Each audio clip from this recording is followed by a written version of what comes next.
Kang kumaha pami saudara tiri eta matak batal wudu atanapi henteu? Jawabanana anu namina saudara tiri eta matak batal wudu. Da statusna hubunganana adalah goer mahram. Malahan mah kadituna menang kawin antara dulur papada tere. Kayaning duda boga anak lalaki hiji, randa boga anak awewe hiji. Kawin eta duda jeung randa teh. Tah eta anak nasi duda, anak nasi randa, sarua menang kawin. Sabab statusna adalah goer mahram. Sakumaha keterangan dina kitab Al-Bayan di Madhabil Imami Asy-Syafi'i juz 8 halaman 245 didinya aya ibarah wa in tazawwaja rajulun lahu ibnun, lamun mah aya hiji lalaki duda boga anak lalaki hiji kawin bimroatin laha ibnatun kahiji awewe randa boga anak awewe hiji jaza libni zauji ayatazawaja bibnati zaujati, mangka menang pikeun eta anak lalakina si duda kawin ka anak awewena eta si randa anu mana duda jeung randa eta geus papada kawin ti heula. Jadi kawin dulur papada tere boleh-boleh saja. Matak tatkala duanana boga wudu paantel kulit eta wuduna jadi batal.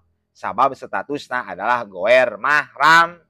5 ruwiya karena aya hadis anu diriwayatkeun anna rajulan lahu ibnun, aya hiji lalaki duda boga anak lalaki hiji tazawaja imro'atan laha ibnatun, kawin eta si duda teh ka hiji awewe randa boga anak awewe hiji ngan fafajaro al-ghulamu bisobiyah, eta anak lalaki na si duda jeung anak awewena eta si randa anu geus jadi dulur patetere lacut alias ngalakukeun hubungan perzinahan. Kabeneran ieu teh di zaman Sayyidina Umar radhiyallahu anhu.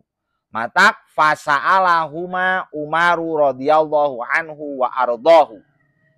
Sayyidina Umar nanya ka eta anakna si duda jeung anak awena eta si randa, nanya bener atau henteu maneh duaan ngalakukeun hubungan perzinahan. Fataropa, ternyata duanana ngaku bahwa eta anak si duda jeung anak awena si randa kungsi ngalakukeun hubungan perzinahan. Matak fajaladahuma, eta duanana ku Sayyidina Umar dijilid. Ngan kadituna waharoso ayyajma'a bainahuma. Sayyidina Umar boga keinginan hayang ngawinkeun eta anak lalakina si duda jeung anak awena eta si randa anu geus jadi dulur patetere. Rek dikawinkeun supaya henteu terjadi deui perzinahan. Ngan fa'aba al-ghulamu, lalakina anakna si duda mungeun dikawinkeun mah hayang ngeunahna wungkul. Tina riwayat ieu para ulama khususna di kalangan madzhab Imam Asy-Syafi'i mengatakan antara dulur patetere eta menang kawin sabab statusna goer mahram wali annahu lana saba bainahuma, karena antara dulur patetere teu aya hubungan nasab wala rodoa jeung teu aya hubungan sasusu. Mugi aya manfaatna wallahu alam bissawab.